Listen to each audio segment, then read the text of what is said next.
We have some people just arriving, so I'll wait until they're situated.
Well, good evening. My name is Jim Kratzis. I'm the Deputy Director here at the Gerald Ford Presidential Museum, and I'm filling in for our Director, Elaine Didier, who was not able to be here tonight due to some prior commitments. So unfortunately for you, you're stuck with me. The Ford Museum and the Gerald R. Ford Foundation is pleased to be co-hosting tonight's event in partnership with the Hauenstein Center for Presidential Studies and the World Affairs Council of West Michigan. The World Affairs Council is headed by a true visionary, Dixie Anderson, who made the council's programs so successful that it had to relocate itself from the Ford Museum to a larger venue at Aquinas College. Dixie, are you here tonight? Dixie, while I'm not happy you're no longer here, I am happy for you and the council, so thank you.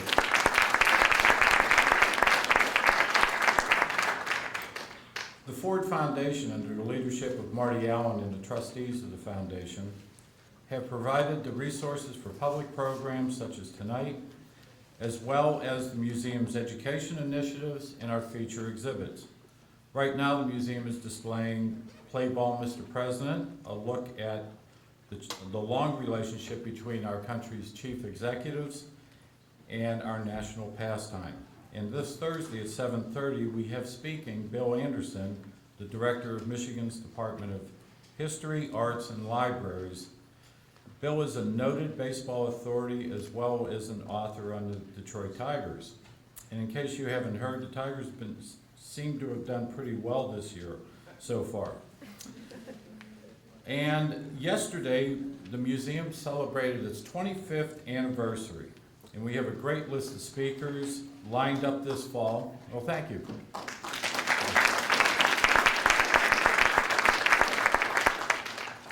It really has been a great 25 years for this institution and for West Michigan, and we're all proud to be part of this community. But we do have a long list of speakers lined up this fall, including the President's son, Steve Ford, will be here on October 11th. Christopher Hitchens will be here on October 3rd. Noted historian and commentator, and somebody many of you probably already know, Richard Norton Smith, will be here on November 12th. And last, but certainly not least, Dr. Henry Kissinger will be here on October 24th. Please pick up a calendar. One of these calendars, I think everybody was handed one of these, I hope. So thank you to our wonderful volunteers. But please look at that for any of the details for any of those programs that you might be interested. And also, please remember, these programs are made possible by the Ford Foundation. And you can help support these events by becoming a member of the Friends of Ford.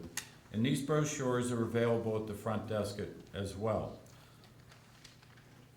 One of the great benefits of my job are the associations I have with many of the local organizations, such as the World Affairs Council and the Hauenstein Center. The staffs of each have been great to work with, but I have also been very fortunate to work with and collaborate with the gentleman who had the vision for today's wildly successful programs. Gleaves Whitney has been a real dynamo since coming to Grand Valley a few years ago, and it is now my pleasure to introduce Gleaves who I consider not only a close colleague, but also a close friend. Thanks.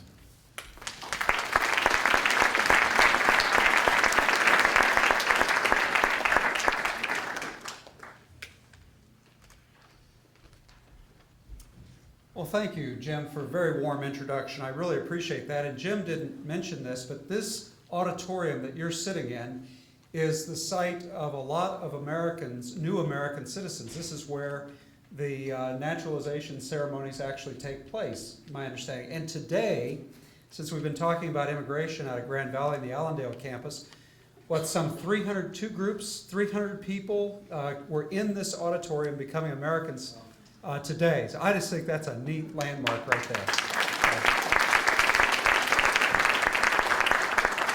And it's great that you provide the venue for this to take place.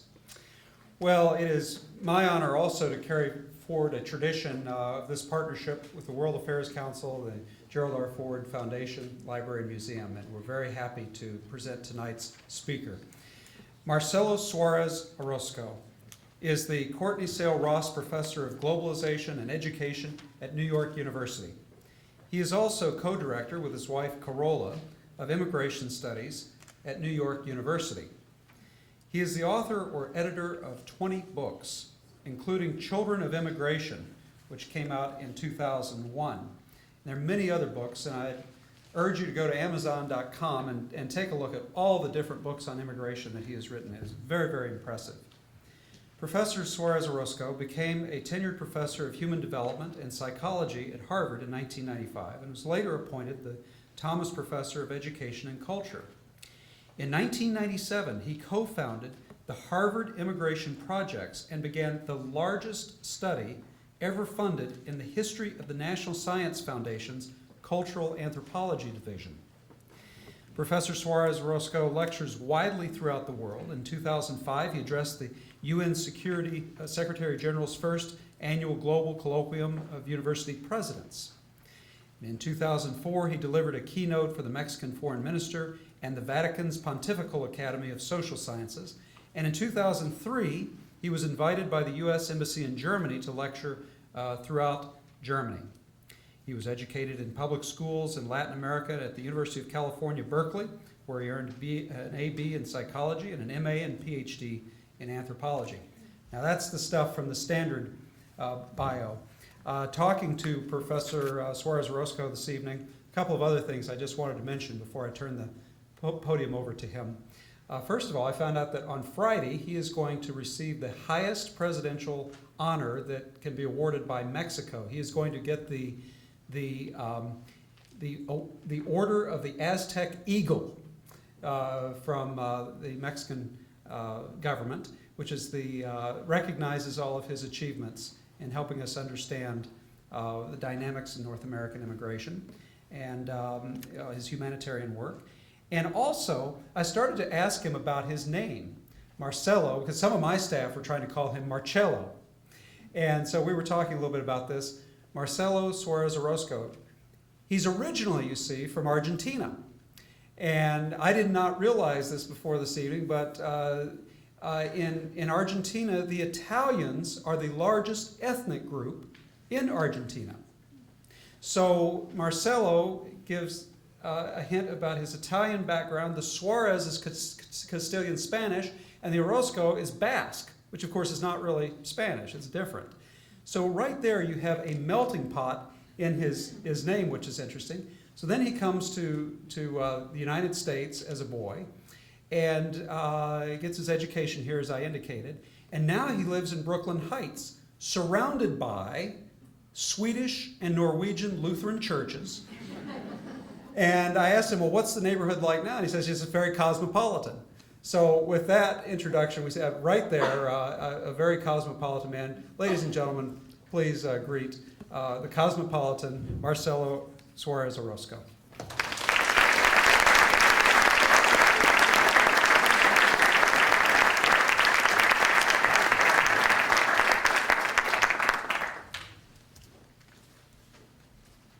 Thank you so much, Gleaves. That's the kind of introduction that my father would have liked and my mother would have believed. I'm delighted to be here with you this evening. I want to thank formally Hauenstein Center for Presidential Studies.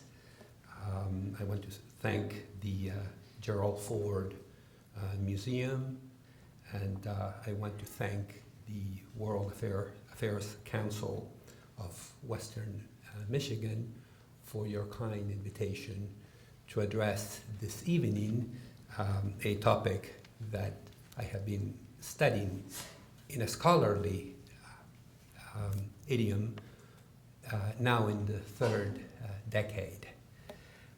And what I would like to do is to begin by framing the current debate in the United States over large-scale immigration in the context of a much larger, broader set of processes that are redefining the world as we now understand it and experience it. Immigration today is not a Michigan issue, it's not a New York issue, it's not a California issue. Immigration today is a global issue. It's an issue that defines the human experience and defines the human condition. The United States, our country, is once again at the forefront of a set of global dynamics that will have profound repercussions for the kind of country we're going to become. For the first time in human history, all regions of the world today are involved in large-scale migratory flows, either as countries sending immigrants to other regions of the world, as transit countries, or as countries receiving huge, in some cases unprecedented, numbers of new arrivals. The largest migratory wave in human history, and of course migration defines the human condition, migration is constitutive of the human experience, began perhaps 60,000 years ago when we first walked out of the African savanna. So the first task, the first scholarly task, the first scientific task is to normalize what is otherwise often a somewhat irrational set of arguments, typically driven by the thalamic centers of the brain, that's the reptilian brain, rather than the neocortical centers of the brain, the centers that require reason and logic. Today, we are facing a global wave of transnational migration that is at the center of how we think about globalization. Transnational labor recruiting networks, wage differentials and family reunification, and war drive immigration worldwide. Someone asked Freud, himself a refugee when he was in exile in London at the end of his life, the famous question was, Professor Freud, what is your formula for a happy life? Possibly expecting a long answer from the wise doctor. Freud's famous line was, love and work. If you can love and work, you can be a happy person. Today, love and work, transnational labor recruiting networks, family reunification, and war account for the vast majority of migrants worldwide. Indeed, the world today is experiencing a wave of migration that is stimulated by new economic forces, by new cultural models and social practices that cannot be easily contained by the apparatus of the nation state. One of the big challenges to all advanced post-industrial democracies today is how to contain, especially undocumented migratory flows. Having said that, how the next generation of migrants, and especially their children, I'm going to show you some data that will take your breath away, fare in our country, will be of no small relevance to the remaking of the American dream, of the American economy, of American society. Who and how the next generation becomes American will define our democracy for the next century. That is what is at stake in the new immigration.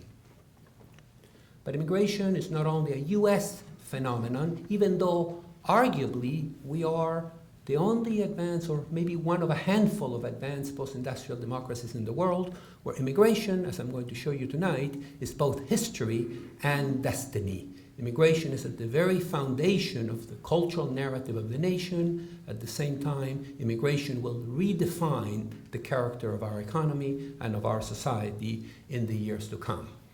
But immigration today is global.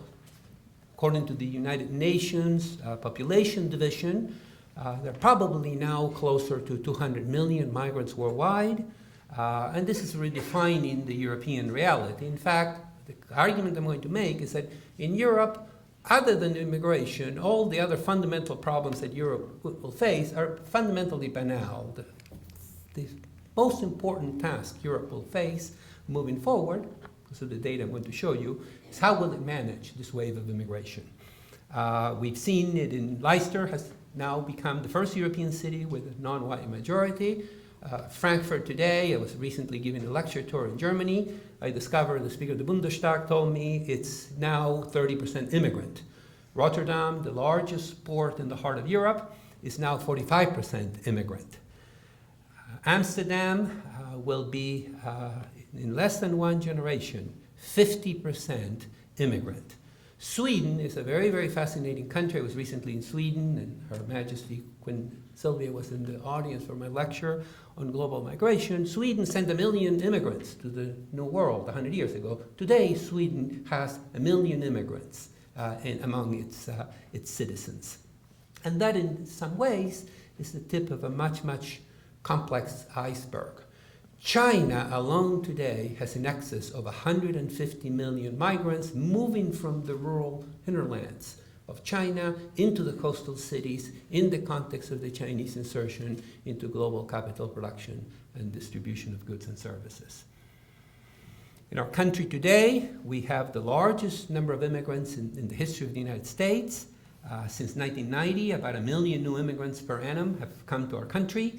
There are now probably over 36 million, if you correct for the undercount in the US Census data. The largest number in history, larger than the entire Canadian population. So if you take the immigrant origin population of the United States, it's now larger than the entire Canadian population. In Michigan, well over 600,000 people now are foreign born. These are the data released last week by the American Community Surveys of the current population surveys of the US Bureau of the Census. Over 55 million people in our country today are either immigrants or the children of immigrants. That is the first generation born in the United States. Now, the second generation is the fastest growing sector of the immigrant origin population of the United States. In fact, on the plane on the way here, I was looking at the American Community Survey data that were released last week. And if you look at the Hispanic population, as I'm going to show you, that's the elephant in the room. Something like the ratio of growth in the first and second generation, that is the ratio of growth between the immigrants and the children born in the US, is now 2-to-1, roughly. In other words, the largest growth is happening in the second generation, not in the immigrant origin population. This is now what I call a moment of truth in advertisement. I'm a scholar of immigration. I wake up in the morning and I have to think about immigration. That's my business.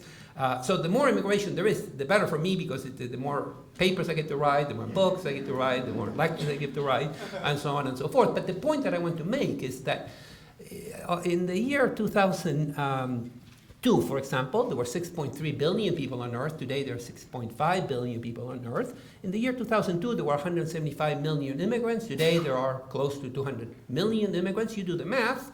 It's roughly 2.some% of the total global population. In other words, most people in the world don't migrate. I have to think about immigration all the time. Most people in the world are not living as migrant lives in countries other than their country of birth. What's interesting about immigration is how there is really a multiplier effect, especially in the symbolic domain, that in fundamental ways helps to blur our vision as to really exactly what is at stake when we look at these numbers. So please keep in mind, you've been thinking about immigration and you've been debating immigration all day today, keep in mind that only 2.some% of the total global population today is on the move. And furthermore, if you want to locate the US experience in the context of the global picture, we are not very different, say, than other wealthy, advanced, post-industrial democracies. Countries like Switzerland, my wife is Swiss, French, countries like Australia, Canada, even Germany now have rates of immigration that are greater than the United States. And in a way, this helps normalize how we think about what's going on in our country in the context of this larger picture that I want to reflect upon briefly. In fact, the real immigration debate today is in Europe for a fundamental reason. Europe will now, because it is really entering a deep demographic winter with below replacement fertility rates, an aging population that is rapidly aging, and over-the-top social security systems that require a ratio of active workers to passive retirees that is much greater than any of the countries can support today, will face a future where immigration will be of fundamental relevance. You take a country like Germany, you do very basic models. Germany today has about 80 million people. Without immigration, in the context of the next 5 generations, that's 100 years, Germany will shrink to be about a country of about 20 million people. The same is true for Italy, the same is true for Spain, the same is true for Ireland. President Mary Robinson told me recently that Ireland, about 4 or 5 years ago, for the first time in history, became a country where huge numbers of new immigrants are arriving on a yearly basis. Europe will, as these data, again, these are very conservative models, these are very conservative estimates. Europe will, moving forward, require in the order of 50 million new immigrants in the context of the next century. So keep in mind that in the aftermath of the Napoleonic Wars into the first decade of the 20th century, roughly 55 million Europeans came to the New World. They came to Boston, they came to New York, they came to Montreal, they came to Sao Paulo, they came to Buenos Aires. Moving forward, Europe, if it's to remain competitive in the global economy, will need to embark on a massive new immigration campaign at a time when there are deep cultural anxieties as to the cultural consequences of large-scale immigration in the old continent. This is the history of our country. One of my colleagues at Harvard once said, I sat down to write a history of immigration, I wrote a history of the United States. So this is what happened in our country in the aftermath of the Napoleonic Wars into the first decades of the 20th century. The massive movement of people that brought millions and millions of Europeans from Ireland, from Germany, from the UK, from Norway, from Sweden, from Holland, to places like Michigan, like really the rest of our country. The story of migration to the United States up to very, very recently was a story of this huge movement of people from Europe into the new world. The United States is now in the middle of a breathtaking demographic transformation. What will happen in the context of the next 2 generations, if you do very basic models, what will the United States look like in the year 2050? These are assuming very, very conservatively certain demographic constants. The US, if you look at the aftermath of World War II into the midpoint of the 21st century, the US will be really the only advanced post-industrial democracy in the world where members of so-called ethnically marked minority groups will constitute roughly half of the entire population. The United States in the year 2050 will roughly be a country where half of the population will self-identify as being of white European origin population. About a quarter of the population, over 100 million people, will identify as Hispanic or Latino. The Black American population will remain relatively stable. By the way, immigration touches everything. Sometime in the last 3 years, for the first time in the history of our country, more blacks came to the United States as migrants than the entire Middle Passage through slavery. In fact, today, roughly 1 in 3 blacks in New York State is of immigrant origin. This is the 20th century and the first half of the first decade of the 21st century. These are data over the last 5 years adjusted for undercount. We're probably now at closer to 37 million people in the immigrant origin population of the United States. Breathtaking change. The immigrant origin population of the United States, Americans by choice, grew by approximately 57% in just 1 decade. An additional roughly, probably 8 million, we're estimating now that about 1 million plus every year have arrived since 1990. Since after September the 11th, on September the 12th, I was the director of the Harvard Immigration Project. We got calls from all over the world asking us, is this the end of immigration to the United States? I can assure you that then nobody would have predicted that today I would be sharing with you the most recent data from the US Bureau of the Census that suggests that since 2001, probably an additional 5, 6, maybe more million immigrants arrived in our country after September the 11th. What's of course very, very important to keep in mind is that the sources of immigration to our country have changed dramatically over the last 2 generations. Particularly since 1965, we see an intensification of the Latin American origin population of the United States. One of my colleagues at Harvard, Gary Orfield, always said Latin America's on the move, and what I would say to him is, guess where it's going? It's going to New York, it's going to California, it's going to Texas. Indeed, 1 million people leave Latin America to now every year. 1 million people. 19 million immigrants in the United States originating in Latin America. Nearly 10 million now originate in Asia, and 9 of the top 10 leading countries of immigration are either Latin American, Caribbean, or Asian.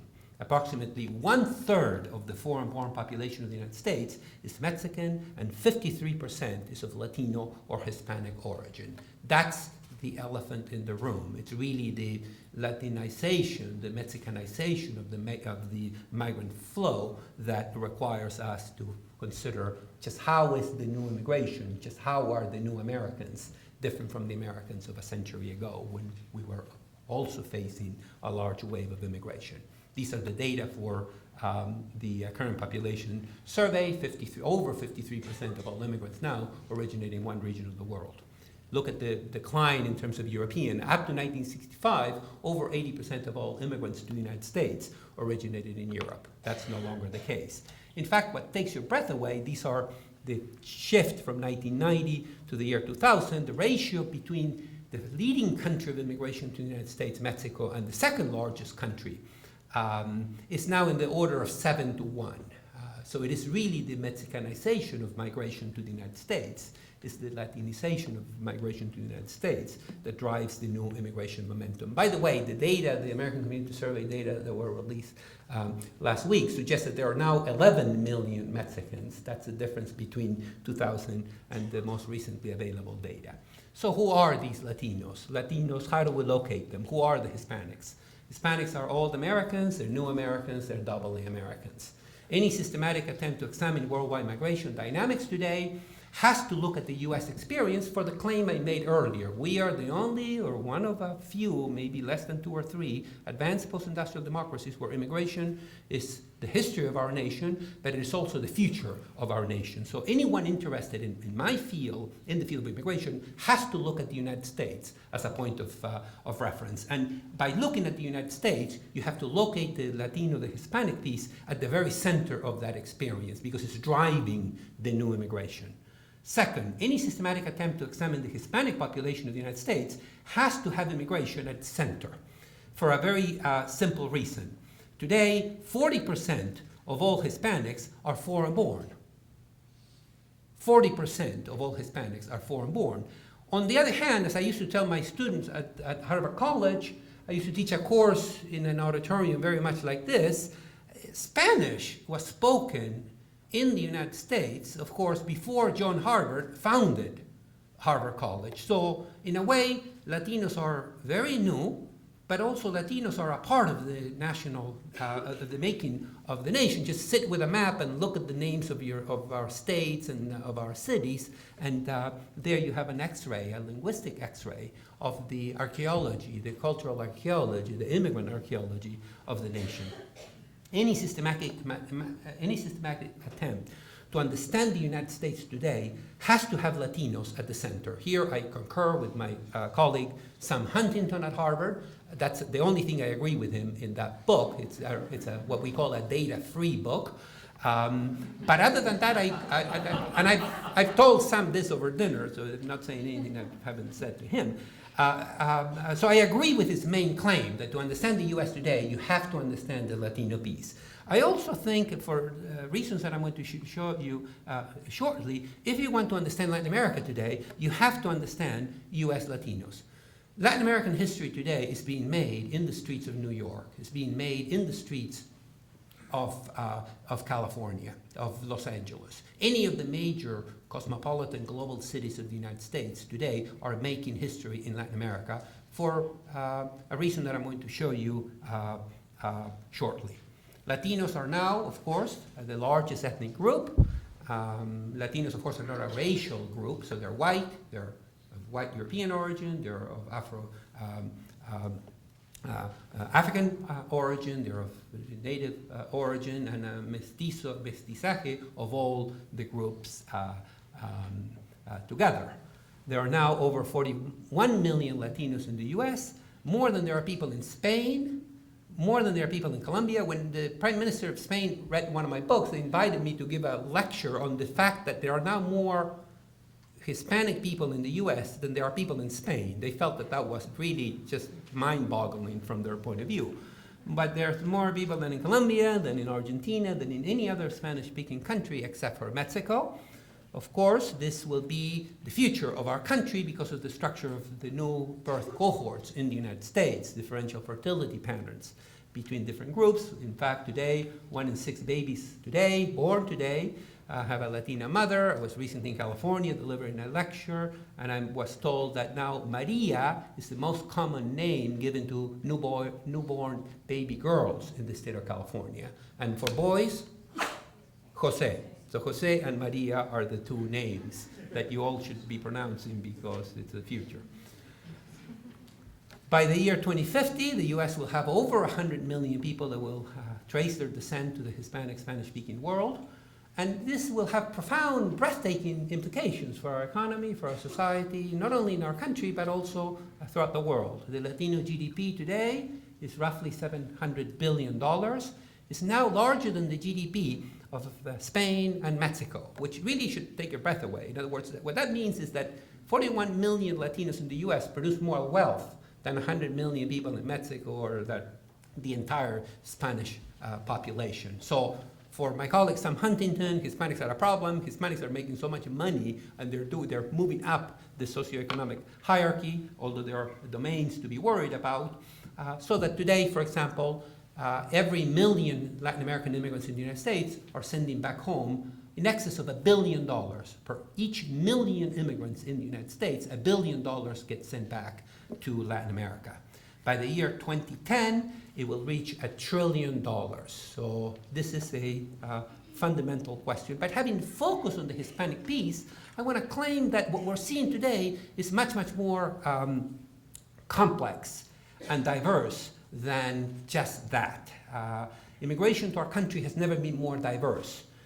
In terms of socioeconomic backgrounds, immigrants today are more diverse than ever before in the history of our country. Immigrants are among the most highly educated and affluent people in the United States. They're overrepresented in every domain, whether it's the announced field medals, the most prestigious mathematic awards. 2 weeks ago, 100% of the winners of the most recent field medals are immigrants. Get into the Nobel Museum and just look at the number of immigrants that won, and your children of immigrants that won the Nobel Prize for the United States, including when I was at Harvard down the road. There's a small college some of you might have heard of, MIT. Their most recent chemistry Nobel Prize winner is a Mexican immigrant. Again, we don't think in terms of Mexican immigration and Nobel Prize winners, but never in the history of the United States have so many highly educated and affluent immigrants arrived into our country in such high numbers. The average Indian from India in the United States today is 30,000 times more likely to have an advanced degree than the average Indian in India. In other words, we're creaming the top of the society, and the US economy is benefiting enormously from that. Kofi Annan recently told me that there are now more doctors from Ghana in New York State than in Ghana. That means that taxpayers in Ghana are subsidizing the education of doctors that will then migrate and make enormous contributions to the US economy and to US society. So immigrants are among the most highly educated and affluent people. Do you love your iPod? Kiss an immigrant invented your iPod. And just every domain. I can assure you Harvard University couldn't run, any of the major research universities in the United States could not run today without immigrant scholars, immigrant scientists. Others, of course, have limited levels of education, skill, and are becoming part of what some have called the working poor, perhaps creating what my colleague at Princeton, Alejandro Portes, calls a rainbow underclass. So it is, in fact, the highly dimorphic structure of this migratory flow, with immigrants really penetrating the knowledge-intensive sector of the US economy at a rate that we simply never seen before in the history of our country. Never have so many immigrants done so well so fast. Just go to MIT, go to Harvard, go to Stanford, and you get a sense of what is going on in terms of the remaking of the new Americans. At the same time, we're having a lot of problems with the children of low skill immigrants who are arriving with low levels of education at a time when the US economy, when the global economy is unforgiving of those, especially without the higher order cognitive and metacognitive skills to penetrate the knowledge-intensive sector of the economy, which is the highly remunerated sector of the US economy, which presents a picture of what will happen moving forward, where thinking about the history of immigration to the United States is not necessarily helpful, and maybe we can talk about briefly during the question and answer period. Linguistic background, again, I wake up every morning to go to work in a city where children from 199 countries get up and go to school. This never happened before in human history. This is the first time in human history that a city contains the world. This has never happened before. This is new, it's unprecedented. I can now I've just moved to New York from Cambridge, I can begin to detect language families that even 6 months ago I couldn't possibly locate in my radar screen. But this is going on in cities throughout our country. In LA, we have over different 90 languages in the schools. Of course, there are a few language groups that continue to dominate, but we have much greater linguistic diversity today than we did 100 years ago in the Lower East Side of New York, or in the streets of Boston, or in the streets of any of our major cities that were being transformed by immigration then. Of course, we need to keep in mind that the largest wave of immigration in the history of our country took place in the aftermath of the civil rights movement. And today, nearly 80% of all immigrants arrive in the United States and they become racialized. They enter our racialized narrative of who we are as a country as people of color. And it is that issue that will, in fundamental ways, remake the structure of how we think about race and ethnicity in the country. There are two domains that generate the most attention, not necessarily the most insight or the most subtle of thinking, and that is the economic consequences of large-scale immigration and the cultural consequences of large-scale immigration. And let's just go to the elephant in the room, the fundamental question that a number of our colleagues in economics, for example, my former colleague George Borjas and Larry Katz at Harvard, others have asked is large-scale immigration hurting the fortune, especially of our most vulnerable citizens? The way this question has been framed is has a pattern of competition between native workers, especially African-American high school dropout folk. Have they paid a price for large-scale immigration? Have they seen the returns to their wages decline in ways that can be linked to this large scale of new low-skill immigration? My colleagues George Borjas and Larry Katz, in a somewhat controversial study, identified an percentage decline in wages over the last generation that they attribute to large-scale immigration. They argue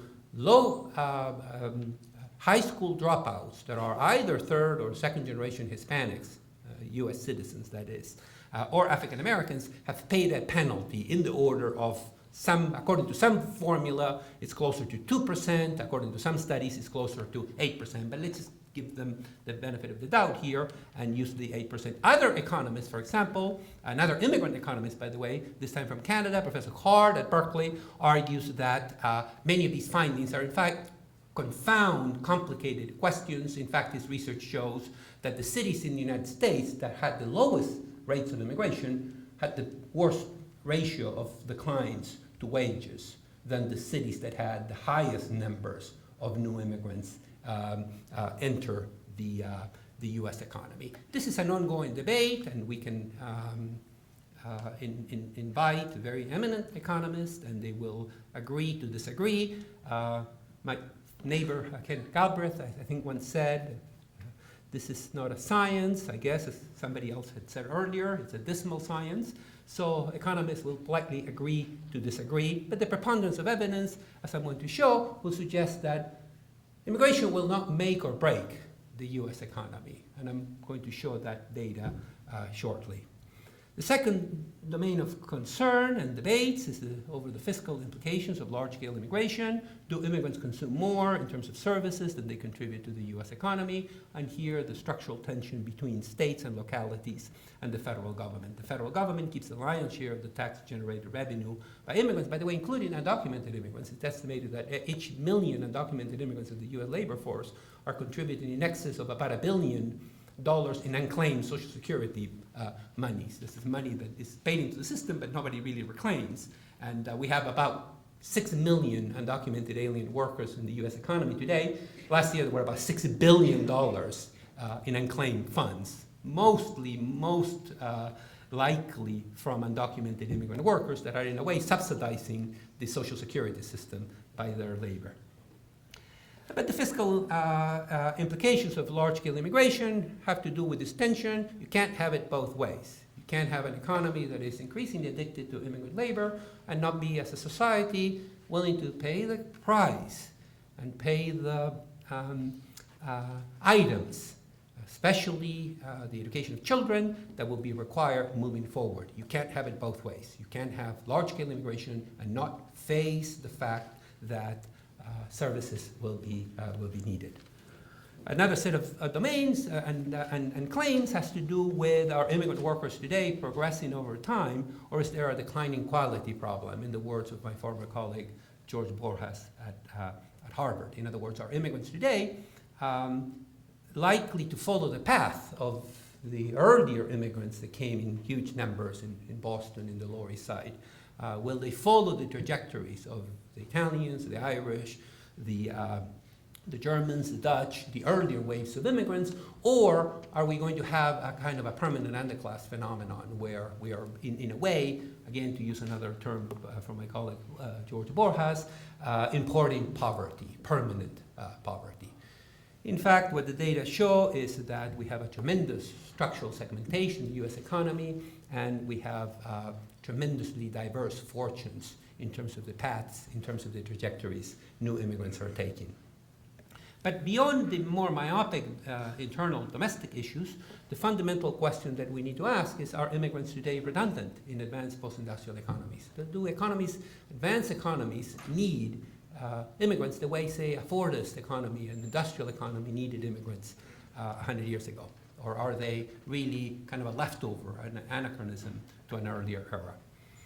The preponderance of evidence suggests that fundamentally the most important way that large-scale immigration benefits the US economy is by freeing native workers to pursue their fortunes and interests in other domains of the economy where they get much better returns for their labor. This is the so-called complementarity hypothesis. The immigrants allow native workers to do jobs they do better, at a better return to their investment, and they come out ahead.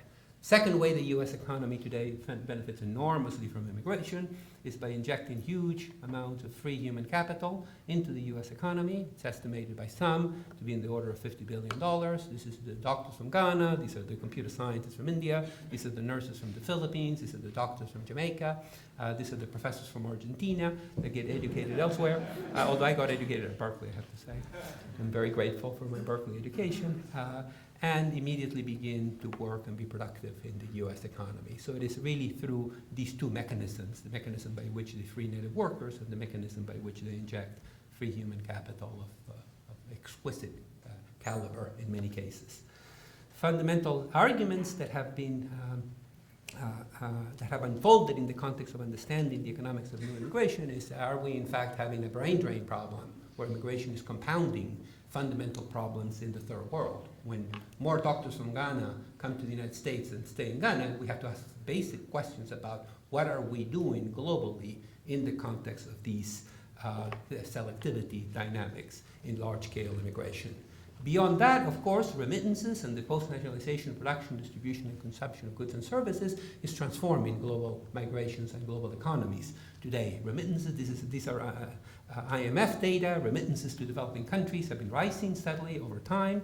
Currently, they're almost comparable to foreign direct investment and exceed both non-foreign direct investment and private capital inflows and official aid in magnitude. In other words, if you take all the OECD money that was given as development aid last year to the developing world, and you compare that to the remittances that immigrants in the wealthy, advanced, post-industrial nations repatriate to their countries, it's the ratio so favors immigration that if you're interested in understanding the relationship between development, poverty, and migration, free up the borders and immigrants will take care of doing the good work that needs to be done in terms of sending foreign aid.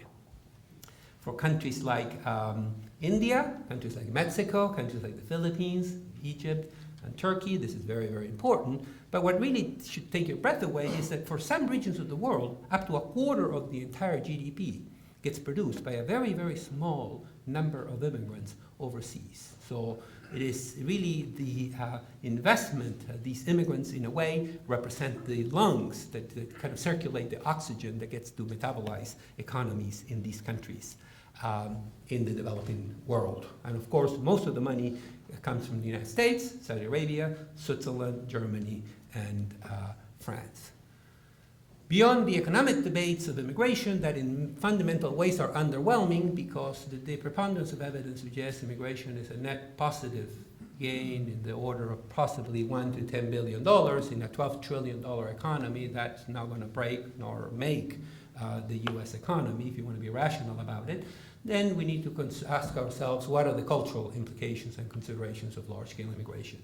And here we really tend to think about three different domains. The domain of identity and language, in other words, are immigrants becoming American? Are immigrants today learning the language? Are they learning English, or are we being linguistically balkanized? Immigrant children today are learning English better and faster than ever before in the history of our country, certainly much better than the Italians and the Germans and the Eastern Europeans learned English 100 years ago. The data on this are overwhelming, and anybody that tells you otherwise hasn't done the research. English is a global language, and that indeed, for the first time in human history, there are more speakers of English as a second language now than speakers of English as a first language, which to me tells me that English is a very predatory language. It's a language that knows how to adapt and knows how to metabolize other languages. That's true globally, and that's true in the United States. Immigrants today are learning English faster than they ever learned before. That's not the question. The question that we need to ask is, are they learning the kind of English they're going to need in order to penetrate the knowledge-intensive sector of the economy? Are they getting the sensibilities, the higher order cognitive and metacognitive skills that will be needed, that will be rewarded? And for that, our political class, unfortunately, has attention deficit disorder. They don't understand just how long it takes to learn the kind of academic English most of you want your children to learn. It takes much, much longer than the 1 year. Now we're testing kids in New York State after 1 year in the United States. I can assure you it is simply irrational to expect the children to acquire the kind of high-level academic English they will need. It will take them closer to 7 years of the best kind of English exposure and education. I can assure you very, very few schools in our country today are delivering that kind of lesson. So English is not at risk. I've been studying immigration for 3 decades. I have to meet an immigrant who tells me, I don't want my kids to learn English. The second fundamental question, if you think in terms of assimilation and if you think in terms of acculturation, has to do with the structure of the marriage patterns of different immigrant groups as they come to the United States. And here we have a fundamental point of contrast to what is going on in Europe today. The elephant in the room in Europe is that European migrants are practicing group endogamy in ways that completely subvert the long-term adaptation of the second and third generations. That's not true in the United States. In the United States, as one of my colleagues put it, Balkanization has been defeated in the bedroom. Groups tend to marry outside their own ethnicity. That was true 100 years ago. That is true today. Roughly a third among some Hispanic immigrants, the largest group in our country today, marry outside their group. So this is another very powerful indication of the powerful level of transculturation, the intensity of transculturation that is taking place in our cities today. What then of the long-term adaptation of the second generation and beyond? For immigrant children today, it is the best of times and it is the worst of times. Immigrant children today are more likely than ever before in the history of our country to end up at Princeton. They're also more likely than ever before in the history of the United States to end up in prison. This is what I was recently at Harvard at Project Zero, sharing some of the data with Howard Gardner, my former colleague. He dubbed this the Princeton prison, Yale jail phenomenon. In other words, never before have so many immigrant children done so well. At the same time, never have so many of them become at risk of permanent marginalization and incarceration. 1 of every 4 black baby boys born today in the United States will be incarcerated. 1 in 5 Latino baby boys born in the United States today will be incarcerated. By the way, I was recently in Holland, and the Chief Justice of the Dutch Supreme Court told me that the rate of incarceration in the Netherlands now in the second generation is 50%. In other words, 50% of the entire prison population in the Netherlands is the second generation children of immigrants. That's what's at stake. That is what is at stake in the failure to connect, in the failure to really properly integrate these immigrants into the narrative of the family. The same is true in France, by the way. Roughly half of the French prison population today is the second generation children of immigrants. These are data that are explosive because, of course, that's not the ratio in the total French population. In conclusion, then, what the advanced post-industrial democracies are experiencing today is a structural, kind of voracious appetite for foreign workers that remains, and indeed seems to be recession-proof. I mean, if nothing takes your breath away, the fact that after 9/11, the US has been receiving about 1 million new immigrants every year, or the fact that last year, maybe for the first time in the history of our country, more undocumented immigrants came than documented immigrants came, probably. Nobody really knows, suggests that this is a fundamental issue that is at stake in the remaking of our society. In Europe, due to below replacement fertility rates and rapidly aging native populations, Europe will face a future where it will have to deal with its immigrant issue, whether they like it or not. The recent immigration momentum is the 4th largest wave over the past century. It's structured by economic forces, social practices, and cultural models that cannot be easily contained by unilateral policy initiatives. Can't contain immigration at the border. It doesn't work. We're now spending more money than ever before in the history of our country in our southern sector initiative, yet maybe last year, for the first time in history, we're spending more money, yet more undocumented immigrants made it than ever before. This, to me, shows a deeply dystopic, dysfunctional mechanism at work that we need a much, much more ambitious agenda to address. While transforming the countries of emigration, the countries they leave behind, immigrants are deeply rooting in and changing our country.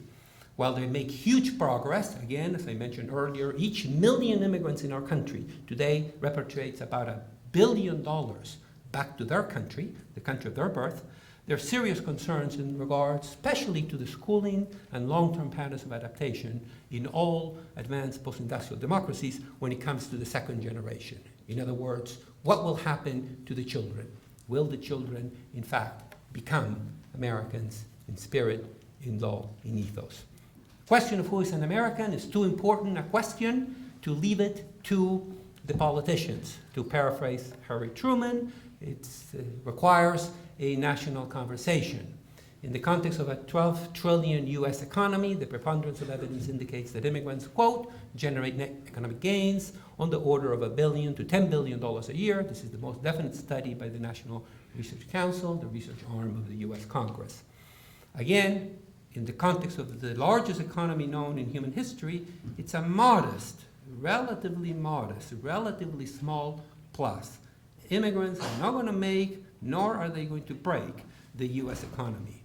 In fundamental ways, the economic question needs to be asked in the context of thinking about values, thinking about worldviews, thinking about should we not think about immigration, as the great Barbara Jordan, Congresswoman from Texas, once said, because immigrants in a way remind us what it is like to be an American. Values and worldview, I think, should have a much more prominent role in the current debate about immigration, but unfortunately we're not hearing that debate. And finally, even if immigration were massively cut back today, if we seal the border, very doubtful given the interests at stake, the immigrant origin population of the United States will again redefine who is an American via the growth of the second generation, via the growth of the children of immigrants. Thank you very much.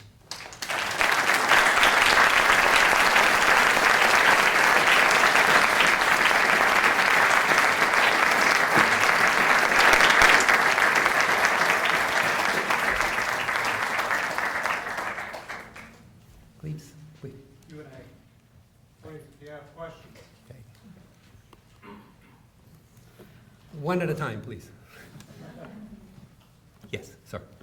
Sometimes I wonder about the use of population numbers as an indicator of how many immigrants are in the country and how unusual it is.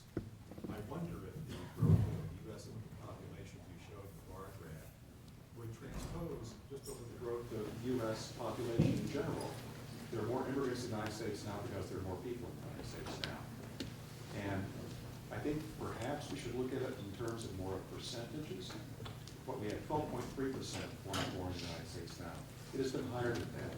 It was 13.67%, I think, in that 2010. So it's actually fewer per capita than there was that period of history. And there's very seldom ever been under 10%. So 10, 13, 14% population of foreign born has been a part of American history for the past 150, 160 years. So why is there such a furor over numbers? I grant everything that you said about the differences in the new immigration and ethnicity and so forth, but in terms of numbers, this is very typical, and we're in a very typical pattern of having 12.3%.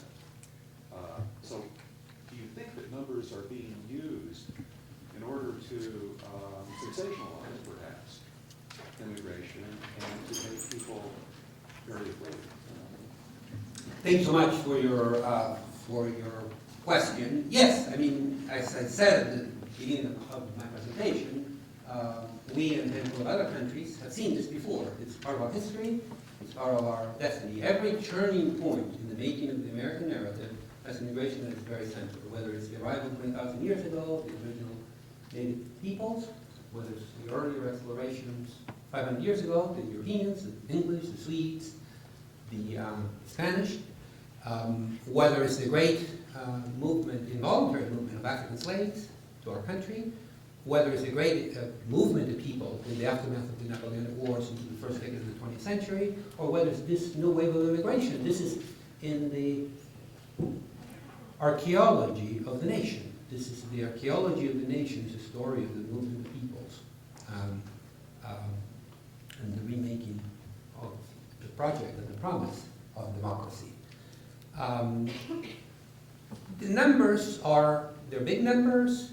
I tried to normalize the picture by suggesting that a little country like Switzerland has a rate of immigration that is greater than the United States. Australia, many other countries are dealing, Argentina, many other countries are dealing with issues that are very, very similar. So the exceptionalism that we claim when it comes to immigration is very interesting because there is now a universality of exceptionalism. So when I go to Germany, they tell me, well, Germany is a huge issue, but we're different than anybody else. And then I go to France, and lecture, and they tell me, yeah, immigration is a big part of France, but France we're different because of the revolution, because of in Japan, it's the same story. What's interesting is the convergence. In other words, to paraphrase Tolstoy's beautiful first line in Anna Karenina, when it comes to immigration, all of the families of the advanced post-industrial world are unhappy the same way because they're caught with these kind of complex paradoxes that they need to maneuver and to manage.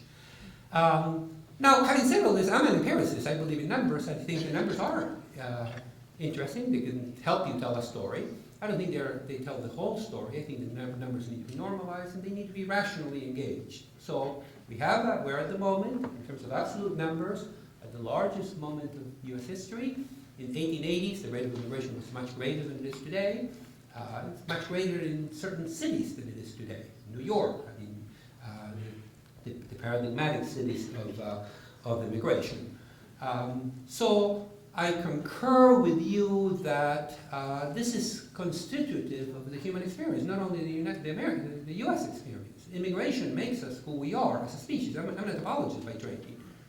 We walked out of the African savannah 60,000 years ago and began a process that is irreversible. So immigration is at the center of the human condition, and we need to try to understand and to locate the current set of concerns, the current set of debates, the current set of anxieties, in terms of both diachronic, meaning historical continuities and changes, and synchronically in terms of how are we different from what other countries are experiencing today.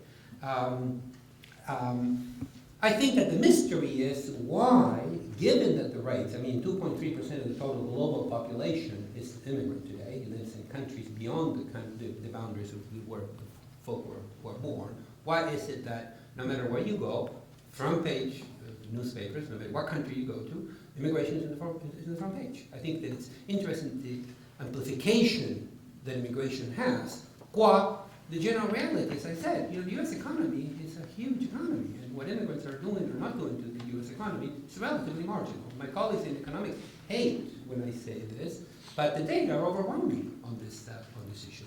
The answer will not be solved by economics. We need to really think about values. We really need to think about what kind of country we want to be. Do you think that possibly the reason why immigration is such a forefront of the issues right now is because so many of the immigrants aren't white who are coming to the country now? And that's just a form of our systemic racism that we have in America? Yeah, but 100 years ago, the immigrants weren't white either. The Irish were white, certainly the Italians were white. The concerns that we have today are, the French say the more things change, the more they remain the same. 100 years ago, there were structurally identical concerns to what we see today. Terrorism, fear of violence, this tremendous fear of anarchism, the tremendous fear of Judaism, Catholicism. Who 100 years ago would have predicted that today, there's somebody in the audience that can correct me if I'm wrong, 6 members of the US Supreme Court are either Catholics or Jews. I can assure you, 100 years ago, when there were huge debates as to whether either Catholics or Jews could become Americans, the basic question we've been asking today was a huge debate. Will the Irish become American? Will the Italians become Americans? Will the Eastern Europeans become Americans? The more things change, the more they remain the same. So they were racialized in other ways. They eventually redefined the American experience and joined the American mainstream, but that took a long time. Looking backward, of course, a fundamental law in immigration that remains a constant in the last 150 years, is that we love immigrants looking backwards. Celebrating their great achievements, and in the here and now, always, mathematically, immigration generates ambivalence and anxiety. 100 years ago, even before, Ben Franklin asked, can the Germans become Americans, or are they going to Germanize us? It's a famous paragraph where he ponders the question. The same was asked of nearly every group. Because of the fact that ours is a country where immigration is the history of our country, it's also the future of our country, always, when we think about immigration, there's this historical reflection that we need to compare the here and now with the back then. And almost always immigrants are seen as falling short. The question is, will the new immigrants today, will the Hispanics, will the Asians, will the Caribbeans continue that conversation? Or are we going to be fundamentally changed and transformed by this wave of immigration? And that's, I think, the question we all need to ask, but we all need to ask it in a rational and coherent way. Yes? Since there seem to be so many parallels you just pointed out between immigration from in the past and now, what makes immigration such a present hot topic issue nowadays? Why is it such a concern?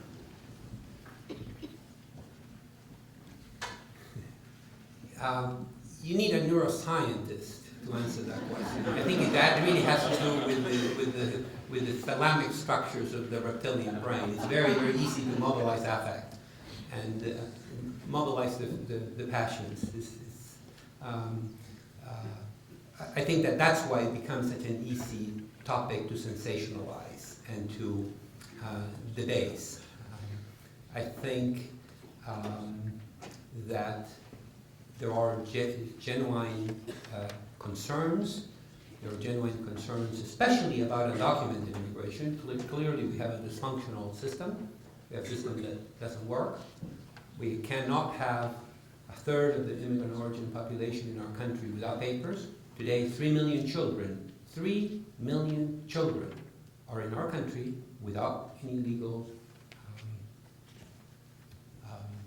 rights.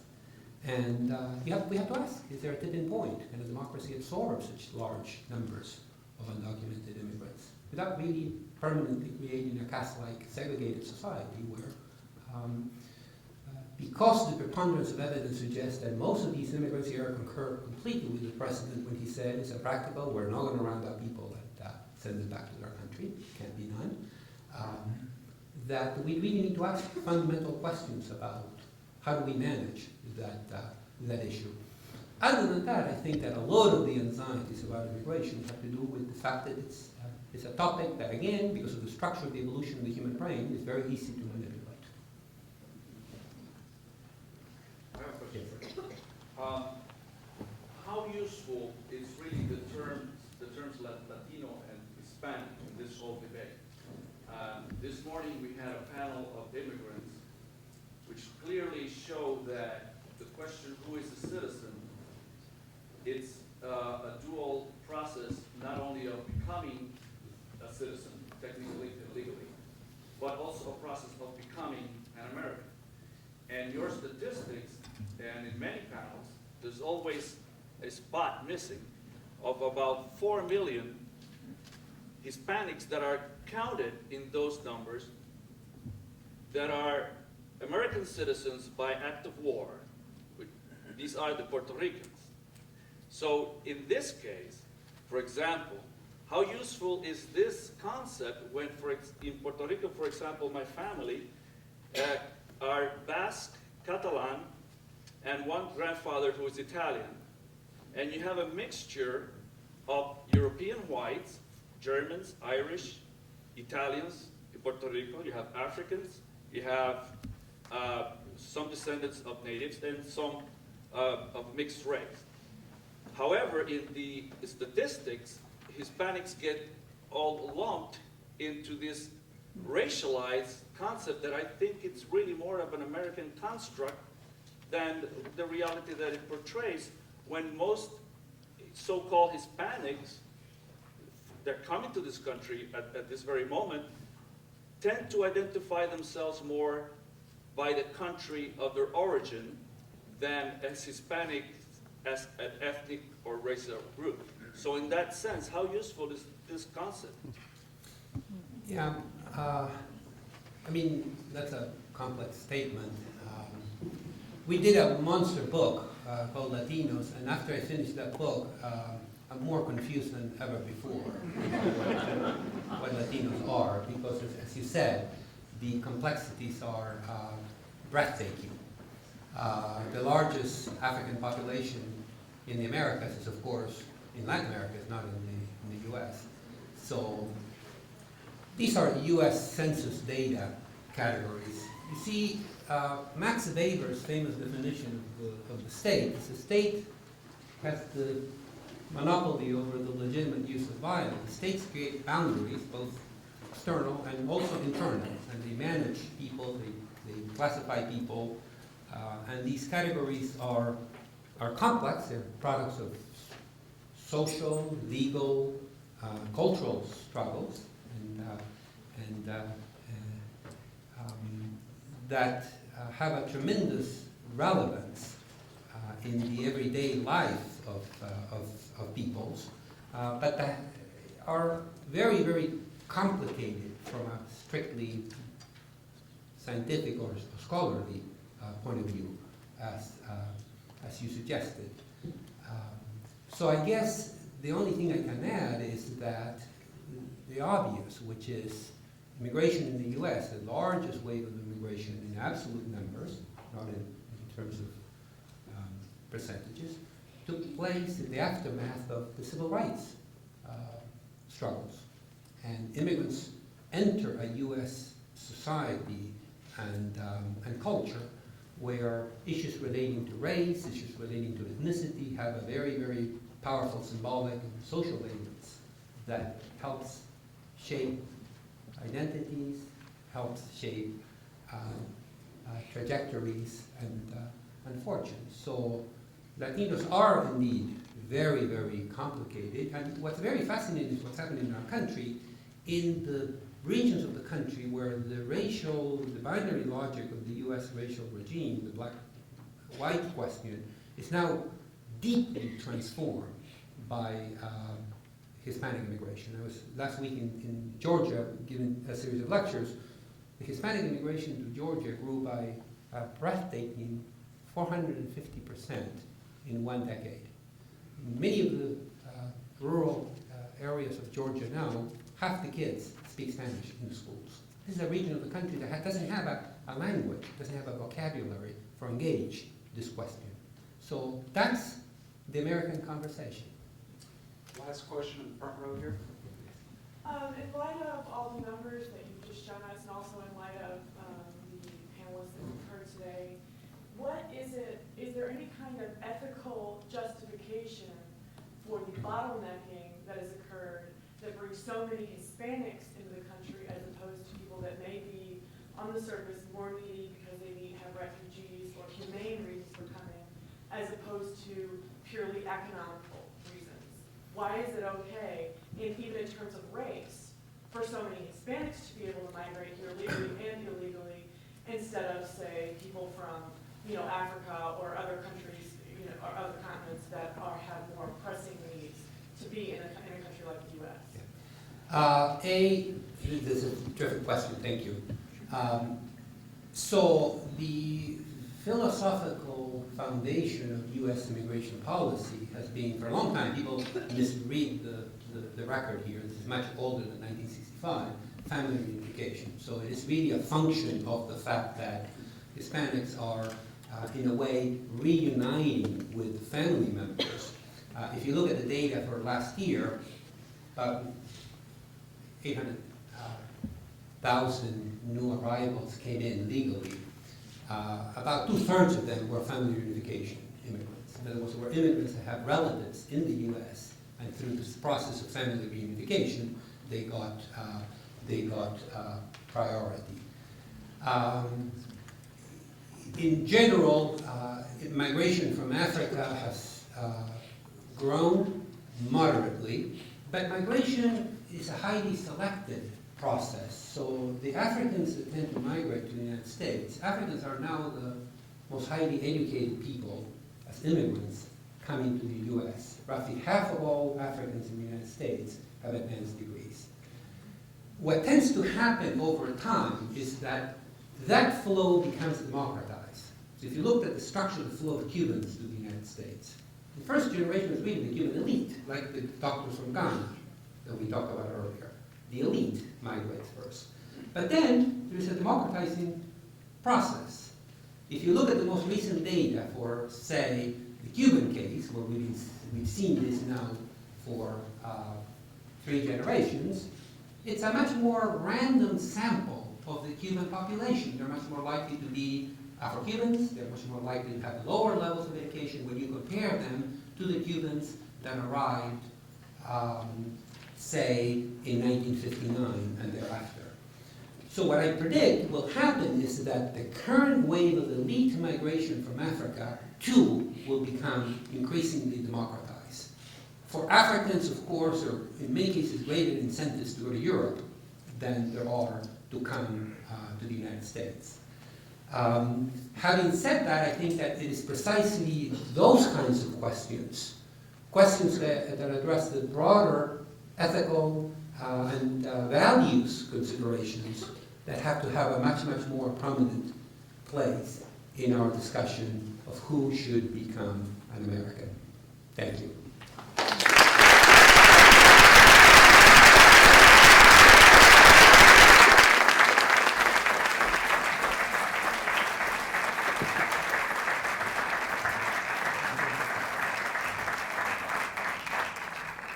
Thank you very much, Professor Suarez-Orozco. Professor will be around, and I feel like calling him a professor after seeing that presentation with all the data. Please. He will be around to entertain your questions and to visit more with you. Also, a book that he has written is for sale here, and he is willing to sign books that you purchase. And so with that, we will let you go, and thank you again for coming this evening. Have a safe trip home.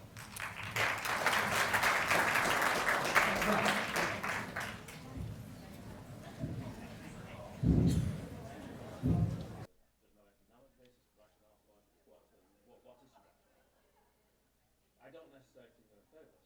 I think you're I'm a scholar. But still, I mean, as a policy matter, why should people here at the moment be expected to put something into draft? But you see, I reject the structure of your sentences from the moment you began speaking. When you start saying this is a conquest, why should the American people put up with this? Well, we've agreed that there's no economic No, that's not what I said. That's not what I said. It's a net economic gain. It's trivial. $1 to $10 billion. And as you know, what you didn't mention, it's actually swamped up by the transport bill. It's actually swamped up by the transport bill. Civilized people. When I was at Oxford, I learned about argument and rational exchange. Did you learn about answering the question? Then answer the question. But you're not asking me a question. The question is, on net, this is a loss. No, it's not a loss. You're wrong. If you count in the transport bill, It's not it is a loss. It's not a loss. The National Research Council. The National Research Council argues it's a net gain in $1 to $10 billion. But that doesn't count the transfer payments. The transfer payments, the net transfer payments. No, but then you have the 50 billion plus that the doctors in Ghana. Well, the National Research Council didn't deal with that. No, they did. Of course they did. On their That's their great. data. That's great. So it is. It's a loss. No, it's not a loss. But it's certainly not a massive. In There's certainly no massive profit. That's why the no massive gain. leading economists in the country. I mean, these are rational people who don't really care about immigration. They just look at the numbers. Will say that, on average, immigration is a net gain for the U.S. economy. But it's trivial. It's like $10 Yes, billion in a $12 trillion. but you can't have it both ways. You can't say that it's trivial. It's a trivial net gain. Did you listen to my lecture? That's what I said. But I said, and I was right, that you're not counting in the transfer payments. The transfer payments from that. Yeah, but again, the transfer payments, look, some of my best friends are economists.